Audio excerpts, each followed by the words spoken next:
Vijayawada railway station దాని విశిష్టత ఏంటంటే భారతదేశంలో ఎక్కడికి వెళ్ళాలన్నా రైళ్ళన్నీ విజయవాడ నుంచి మనం వెళ్ళొచ్చు. ఉత్తర భారతానికి, దక్షిణ భారతానికి, తూర్పు ఎక్కడ కలకత్తా, బీహార్, అలాగే పశ్చిమ భారతానికి, భారతదేశంలో ఏ మూలకు వెళ్ళాలన్నా విజయవాడ నుంచి రైళ్ళు ఉన్నాయి. ఈ విజయవాడలో రైళ్ళ సంఖ్య పెరిగిపోయినాయి. 10 ప్లాట్ఫారాలు పెట్టారు. మరి కొత్తగా వందే భారత్లు వచ్చినాయి. విజయవాడ మీదుగా 8 వందే భారత్ రైలు వెళ్తున్నాయి. ఉన్న ప్లాట్ఫామ్లు అలాగే ఉన్నాయి.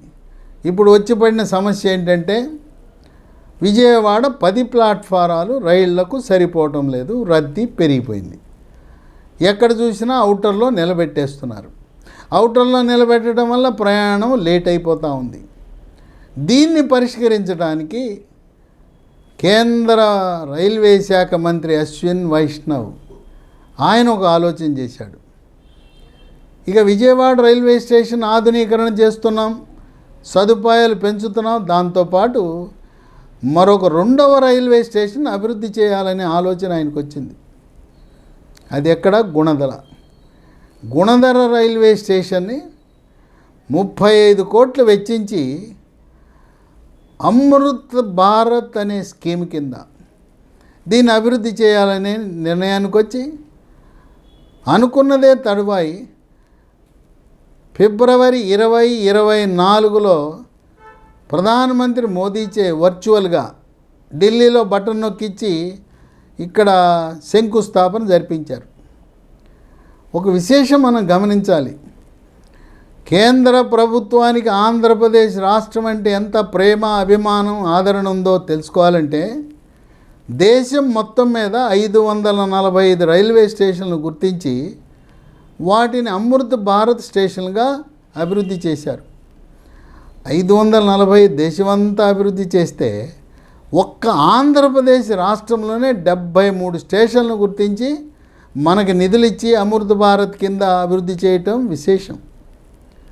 ఈ గుణదల రైల్వే స్టేషన్ సిద్ధమైతే చెన్నై నుంచి కలకత్తా వెళ్ళే రైళ్ళన్నీ కూడా, లేదు విజయవాడ నుంచి విశాఖపట్నం వెళ్ళే రైళ్ళన్నీ కూడా గుణదలలోనే నిలుపుదల చేయటం ద్వారా ఇప్పుడున్న విజయవాడ రైల్వే స్టేషన్పై రద్దీని తగ్గించి స్టేషన్ బయట ఈ పావుగంట, అరగంట, గంట సేపు అవుటర్లో నిలబెట్టేదానికి స్వస్తి పలకాలనే ఆలోచనలో ఉన్నారు.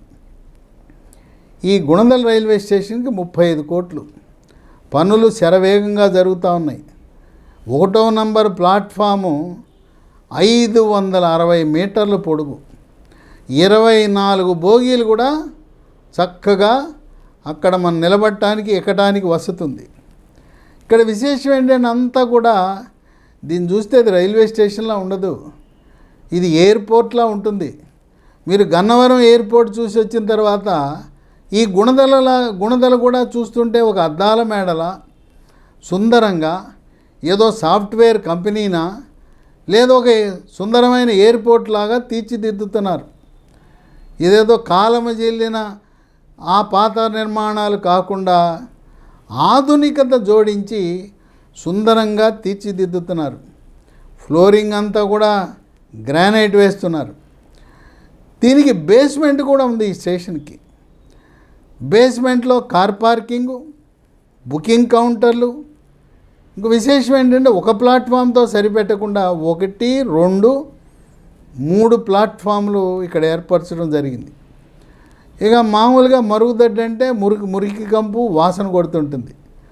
చక్కటి ఆధునికంగా 5 స్టార్ హోటల్లో ఏ విధమైన శుభ్రమైన టాయిలెట్లు నిర్మాణం చేస్తారో ఆ విధంగా నిర్మాణం చేస్తున్నారు.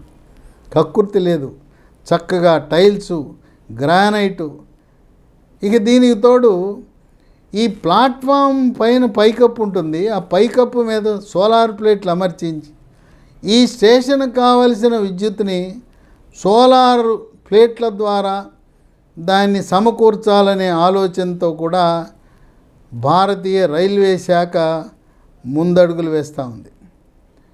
ఈ గుణదల రైల్వే స్టేషన్ 2025 సంవత్సరంలోనే ఇది పూర్తి చేసుకుని, ముఖ్యంగా ఇది పూర్తయితే చెన్నై కోల్కతా ఈ రైలు మార్గంలో వెళ్ళే వాళ్ళకి ఎంతో వెసులుబాటు కల్పించబోతూ ఉంది.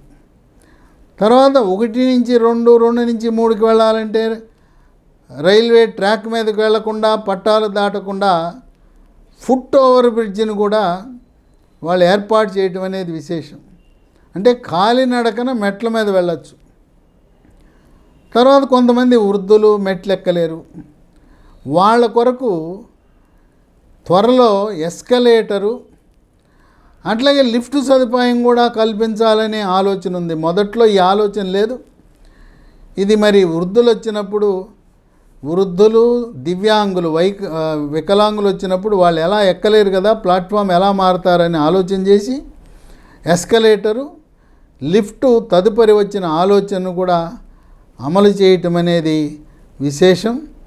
ఈ విధంగా ఆంధ్రప్రదేశ్ రాష్ట్రమే కాదు, భారతదేశంలో ఎక్కడ చూసినా ఈ రైల్వే స్టేషన్లు కాలము చెల్లిన బ్రిటిష్ నాటి రైల్వే స్టేషన్లు కాదు.